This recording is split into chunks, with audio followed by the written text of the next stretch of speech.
right, on the road again, and this time with Adde Granberg. Thank you for letting me into this fantastic car. Yeah, I haven't had that many long-haired blondes in this car actually, so it's great to have one.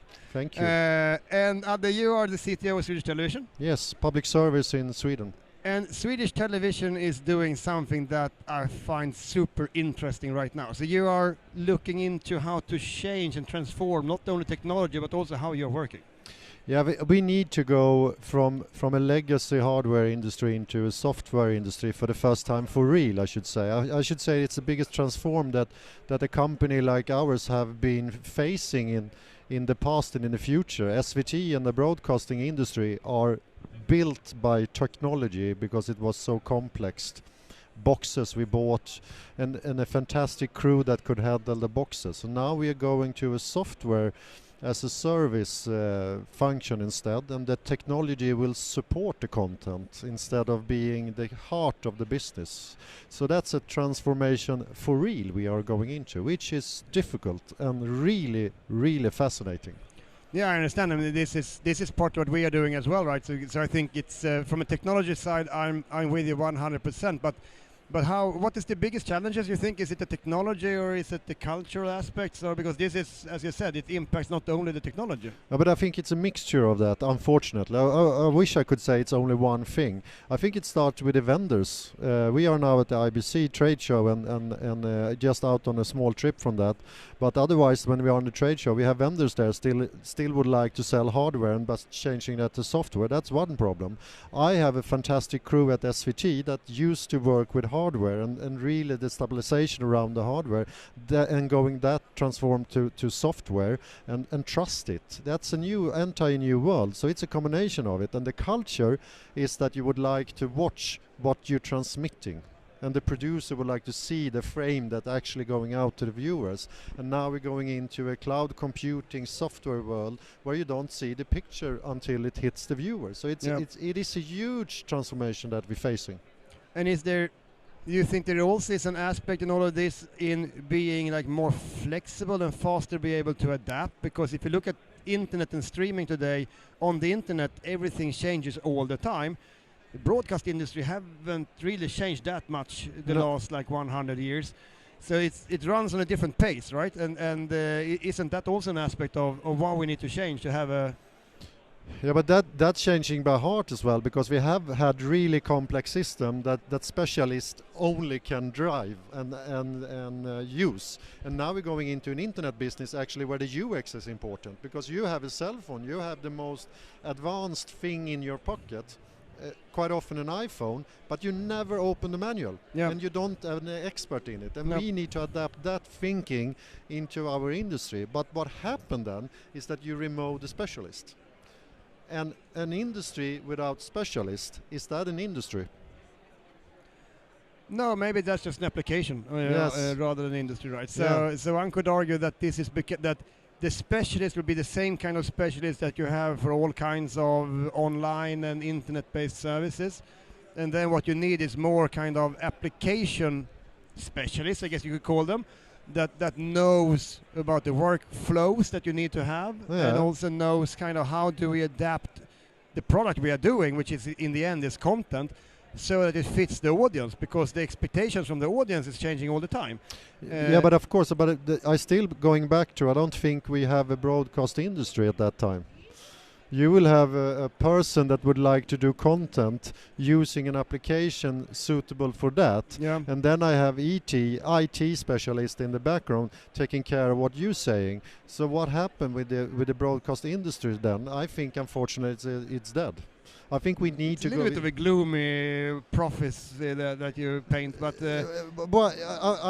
do I have a choice? When you're going into software and a fantastic UX, then everybody can do content, and then we would like to reach out to the audience. Yeah, and I mean, from one perspective, it's already happening. If you look at YouTube or Twitch and so on, there are people that creates content that are getting pretty close to what we do as an industry, and they have no idea about broadcast technology. They only use what they bought at the closest electronic store, and then they download some open source software, and they're ready to go. So and I need to adapt to that. I need to understand that that's going on outside my business. Yeah. And I'm doing wrong or they doing wrong? What do you think?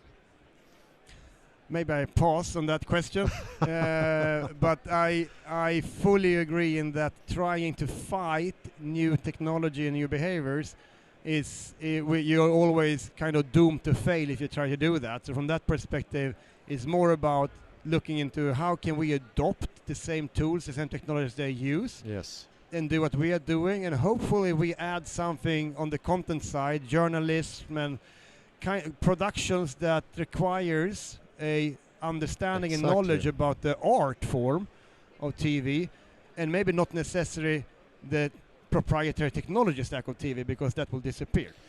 So and that's the industry. That's what I'm seeing, because the broadcast industry are talking about fixed quality, fixed bit rate at fixed times. Yeah.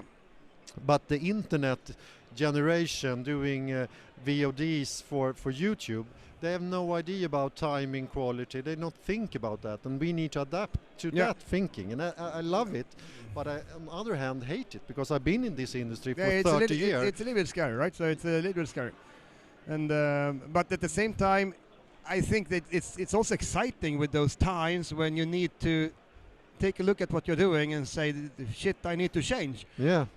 Because that's when it turns out will you be one of those who manages to transform, or will you be one of those who don't? It's a little bit of Darwinism in this, right? So. But I think everybody can join the ride. Yeah, and I think it's important that we do that. So it's and mentally that we embrace the new technologies instead of trying to reinvent technologies for the purpose of conserving our industry. It's more like, how can we use everything that's already out there? Because just look at what's happening with CPUs and GPUs and Moore's law, that every 18 months we double the performance of the products that powers the internet, and the traditional broadcast stack has not evolved in that pace, right? So no. And I think the IBC we are on, they are trying to preserve the old industry. That's my unfortunately, that's my feeling. Yeah, and I'm really sad of that. I wasn't here last year, and I was really, I should say, I'm a little bit disappointed that we haven't come any further, that we doesn't like to really join this new era, if I say that. I think it's quite common that you are, if you will, a late starter, and hopefully you're a fast runner in the end. But it's true that it's still a pretty strong kind of protectionism, or maybe we're a bit scared about these new technologies and so on, and we might not have too long time to be scared. But even I'm scared, but I don't have a choice. I see that. That's otherwise I need to change the industry. Yeah. So I think we're kind of coming to the end of this road trip. Yep. Adde, it was a pleasure having you in the pink car. Thank you very much. Thank you for letting me be a part of your ride. And very insightful comments, and I think you are spot on. So let's follow this up in a while and see if something has changed for better. Yeah. Thank you very much. Thank you.